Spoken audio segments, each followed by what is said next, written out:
दैनिक Chhattisgarh channel देखना शुरू कर चुके हैं आप और छत्तीसगढ़ प्रदेश की आज की तमाम सभी महत्वपूर्ण बड़ी खबरों की शुरुआत जय जोहार और नमस्कार के साथ। छत्तीसगढ़ में शायद सरकार 44,000 से अधिक श्रमिक परिवारों के खाते में 29 करोड़ से अधिक की राशि जमा करने वाली है।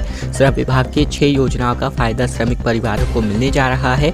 इसके लिए श्रम विभाग ने अपनी तैयारियां शुरू कर दी हैं। इसके लिए श्रमिक परिवार को आर्थिक मदद मिलने जा रही है। श्रम मंत्री लखनलाल देवांगन ने पिछले हफ्ते 2 दिन तक सभी जिला स्तर के अधिकारियों की बैठक लेकर एक योजना की समीक्षा की थी। श्रम मंत्री ने अधिकारियों को निर्देश दिए हैं कि सभी योजनाओं का लाभ अधिक से अधिक श्रमिक परिवारों को मिले। उन्होंने पात्र हितग्राहियों को जल्द ही राशि जारी करने के निर्देश भी जारी किए थे। महतारी जतन योजना के अंतर्गत प्रदेश के पंजीकृत 6,210 महिला श्रमिकों के खाते में 20-20 हजार रुपए की राशि दी जाएगी और इस योजना में पंजीकृत महिला निर्माण श्रमिक के प्रथम 2 बच्चों के प्रसव के लिए एकमुश्त राशि दी जाती है। स्कूल का नया सत्र शुरू हो चुका है और ऐसे में पंजीकृत श्रमिक परिवार के बच्चों को यूनिफॉर्म, पुस्तक और कॉपी खरीदने के लिए सहायता राशि दी जाती है और इसके तहत प्रदेश के 14,000 श्रमिक परिवारों को राशि स्वीकृत की गई है। इसमें कक्षा 1 से लेकर 8 तक के बच्चों के लिए प्रत्येक बच्चे को 1,000 और कक्षा 9वीं से लेकर कक्षा 12वीं तक के लिए बच्चे को 2,000 रुपए की सहायता राशि दी जाती है। इसी के साथ ही नौनिहाल छात्रवृत्ति योजना के अंतर्गत प्राथमिक से लेकर उच्च शिक्षा के लिए 16,000 बच्चों के श्रमिक बच्चों को छात्रवृत्ति के अंतर्गत 16,000 आवेदन पर स्वीकृति दी गई है। असंगठित कर्मकार निर्माण श्रमिक मौत और दिव्यांग सहायता योजना के अंतर्गत भी अगर कार्यस्थल पर मृत्यु होती है तो 5 लाख रुपए, कार्यस्थल पर दुर्घटना होती है तो 2.5 लाख रुपए की सहायता राशि दी जाती है। तमाम तरह की यहाँ पर योजनाएं जो है श्रमिकों के लिए यहाँ पर सरकार चला रही है।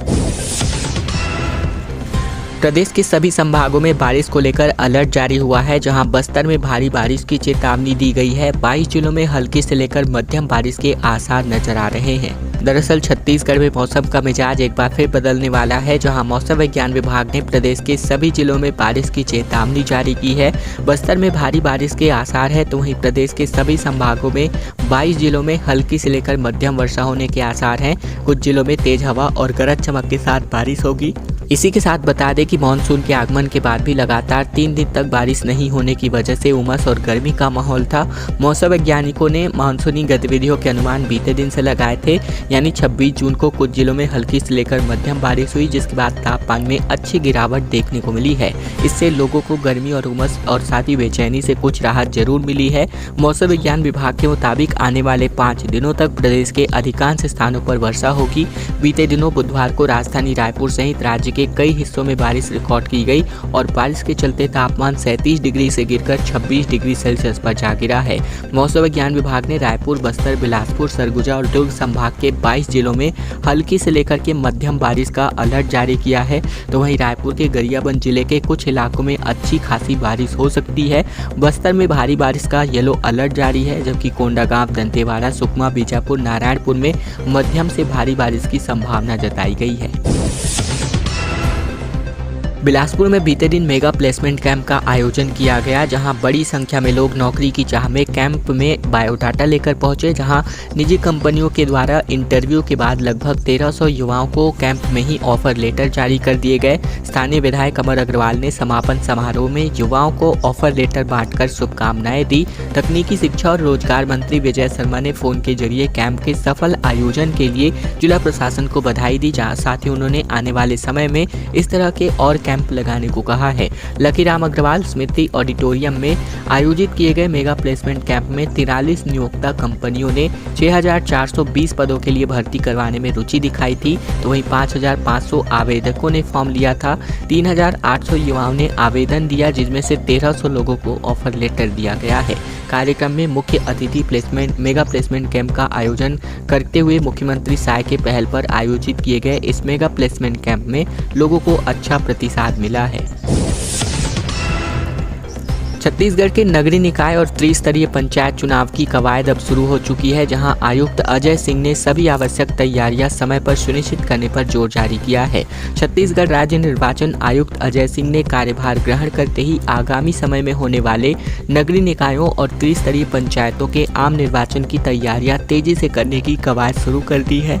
तो वहीं इसी कड़ी में बीते दिन उन्होंने एक अहम बैठक रखी, जिसमें प्रमुख सचिव पंचायत एवं ग्रामीण विकास निहारिका बारिक सिंह, साथ ही सचिव नगरीय प्रशासन बासवराज एस, साथ ही सचिव सामान्य प्रशासन डीडी सिंह और सचिव राज्य निर्वाचन आयोग डॉक्टर सुरेशन नरेंद्र भूरे उपस्थित रहे।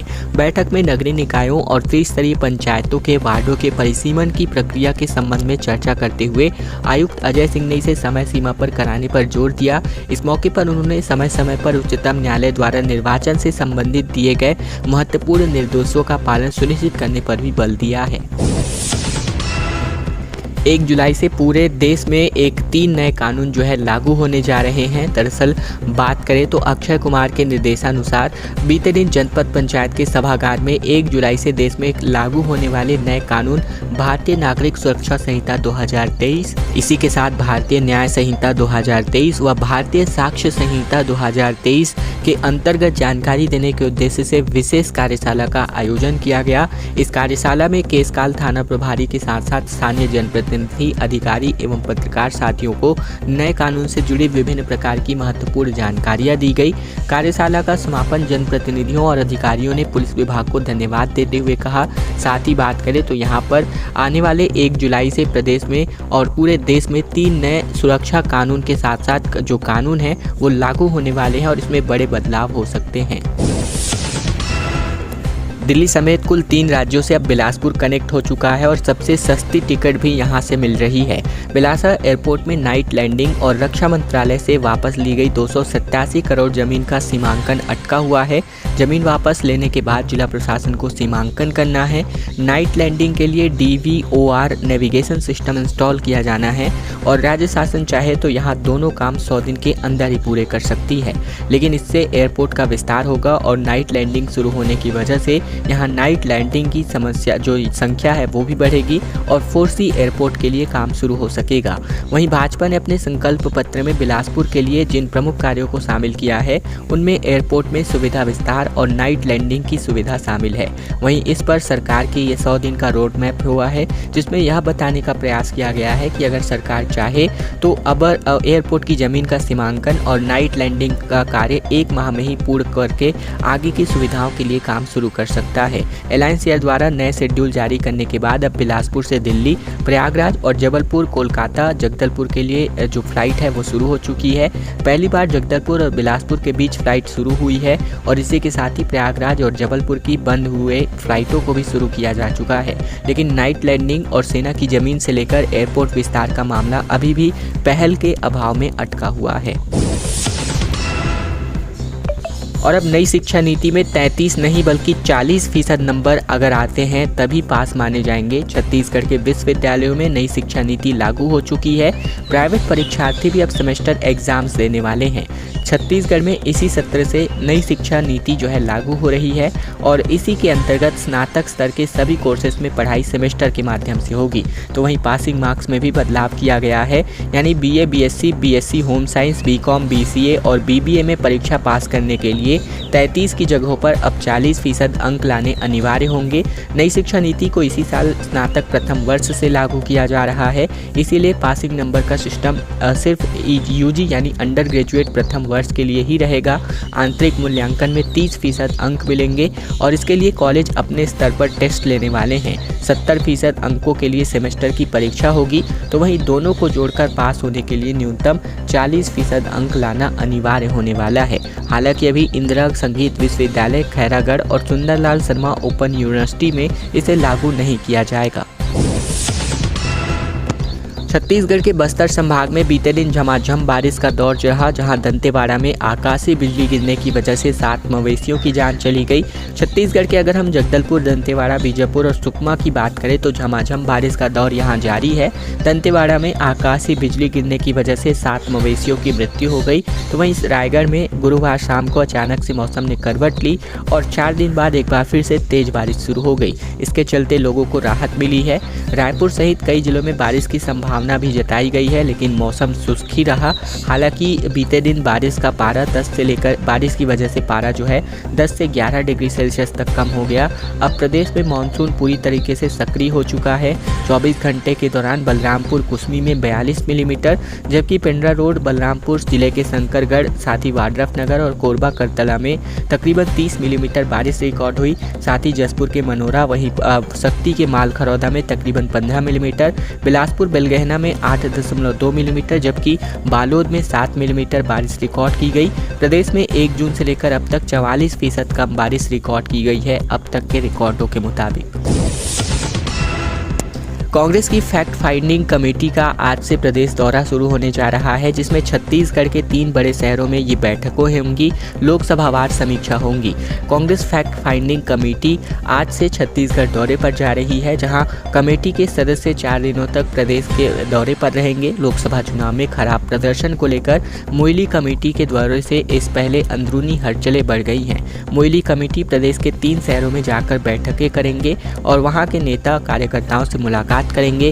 पूर्व केंद्रीय मंत्री फैक्ट फाइंडिंग कमेटी के अध्यक्ष वीरप्पा मोइली 28 जून दोपहर 12 बजे बेंगलुरु से नियमित उड़ान के माध्यम से रायपुर पहुंचेंगे, जो कि 1 जुलाई तक रायपुर और बिलासपुर और कांकेर जाकर सभी सीटों की समीक्षा करेंगे। 28 जून को दोपहर 1:30 बजे राजीव भवन में बैठक होगी। 29 जून को बिलासपुर के कांग्रेस भवन में समीक्षा का दौर चलेगा और इसके बाद 30 जून को कांकेर में बैठक होगी। कांकेर से राजधानी लौटने के बाद 1 जुलाई को फिर राजीव भवन में बैठकों का दौर चलेगा, तो वहीं इसी शाम को नियमित विमान के माध्यम से बेंगलुरु पहुंचेंगे।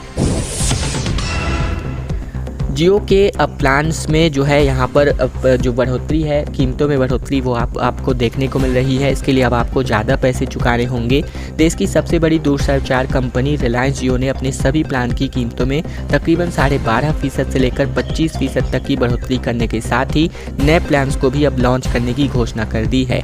ये वृद्धि 3 जुलाई से प्रभावी होगी और इसके बाद ये माना जा रहा है कि अब जल्द ही दूरसंचार कंपनियाँ भी शुल्क बढ़ोतरी कर सकती हैं। अमूमन ये देखने में आया है कि एक कंपनी के बढ़ाते ही दूसरी कंपनी भी अपना शुल्क बढ़ा देती है।